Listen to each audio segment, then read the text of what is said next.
Hey everybody. Hey everyone. Hope everyone's having a great day. I'm gonna read a book. I'm not the best reader at all, so I'm gonna practice through the channel and read. I'm gonna read more and get better. So bear with me. This book is called Robert Parker. I just bought it at Goodwill, 58 cents. It's a cowboy book, so I'm gonna read this and just follow along. You can take a nappy and listen. You can be in your car driving and listen while you're driving. You can work out even. Probably not work out because I'm not gonna be good at reading. I'm horrible at reading. But I'm gonna try my best, and this might soothe you while you sleep. It's a cowboy book, so it's a novel. Robert Parker Apollolus. I don't know how to read that, but take a look at the book, novel, the back of it.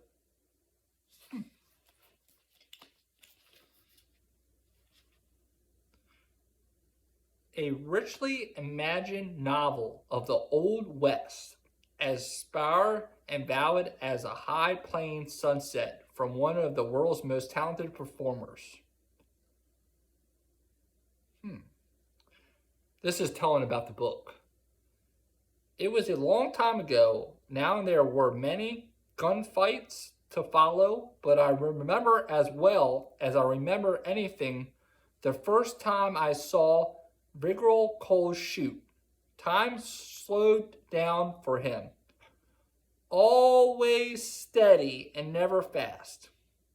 When it comes to writing, Robert B. Parker knows no boundaries.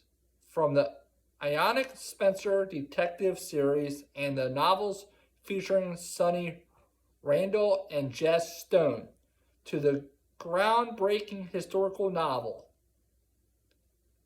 Parker's imagination has taken readers from Boston to Brooklyn and back again. Annapolis fans are taken on another trip to the untamed territories of the West during the 1800s. So,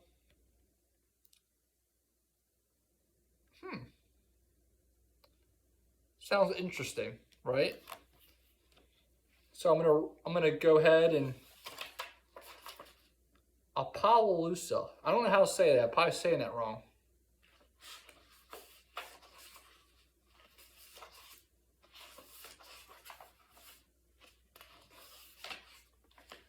The first page is Prologue. I think that's the first chapter we'll read, okay? And it's 1, 2, 3, 6 pages we'll read today. And then tomorrow we'll do chapter 1. So this is just the beginning, and then it hits chapter 1. All right. You guys ready? Get tucked in. Get tucked in bed, you know. The Boston House Salon was the best in Appalachia. I'm going to say just Appalachia. It had a long teak bar with a big gilt frame mirror behind it. At night, the room was lit by coal oil lamps on a chandelier that could lowered and raised in a chain and pulley. It was late afternoon, and the place was empty except for the bartender and 3 of the shift copper miners drinking beer. The bartender was Willis McDowell. McDowell was a fat,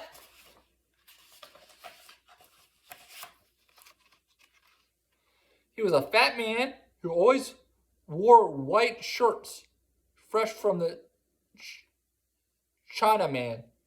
He moved easily and with great dignity up and down the bar. He was polishing glasses with a clean towel when the two men came into the salon and ordered 2 glasses of whiskey. One of the men, the shorter one, had a small face with a narrow mouth and prominent front teeth, which he tried to cancel with a big, sweeping mustache. He carried a gun, cross-draw, and a cheap bolster. He wasn't a miner, and he wasn't a cowboy. The other man was taller with a thick body and long black hair that looked oily.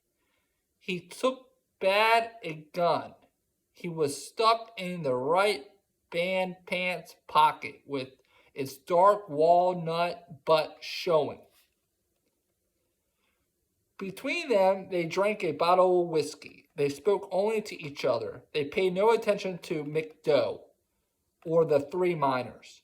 When the whiskey was gone, they turned to leave. "That'll be $3, Dowie said. Both men turned and stared slightly at McDowell for a moment. McDowell looked back at them and felt uncomfortable. They both bad guns, looking at them to realize as if they had told him that they would shoot him if he persisted. So they're getting pretty angry. He didn't wish to die for $3, he shrugged. It's getting heated in the bar, isn't it? Looks like the men are upset. You know what I mean? On the Bouse gentlemen, neither one showed any reaction. They turned and left the bar. McDowell's heart felt shaky in his chest.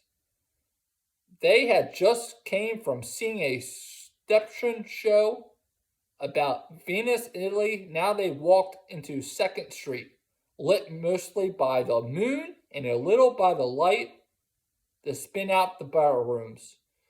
She put her arm through his. She could feel how strong he was.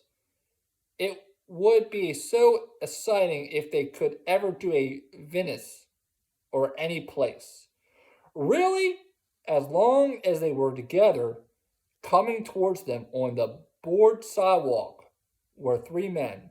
From the way they walked, she could tell they were drunk. She wanted to cross the street, but he said no, he didn't cross the street for anyone. They met by the livery stable. One of the men asked them where they were going. He was a tall man. He remembered with narrow shoulders and a wild eye. His beard was scraggly, and if he had trouble growing one. "We're going boom," his husband said. "If you'll kindly step out of the way." "Good-looking laddie you got," the wall-eyed man said. Messed a lot of words up there.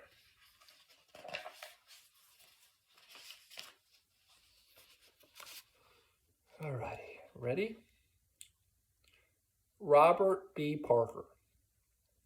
"My wife," her husband said, and she could hear the warning in his voice. She as good as she looks," the wild-eyed man said. Her husband bit him very hard, and he staggered backward. One of his friends, a short, thick man with no hat, drew his gun and shot her husband in the chest. She screamed. Her husband collapsed in a beat. The tall man got his balance back and dragged her away from the husband and into a livery stable. The 2 other men followed. They forced her into the floor and began to take off her clothes. She struggled as bark as she could. Then she was naked, and one of them was on her. She felt as if she was surrounded by a vast, empty space in which her own screams and boos like those of someone else. Then she closed her eyes and set her jaw and waited.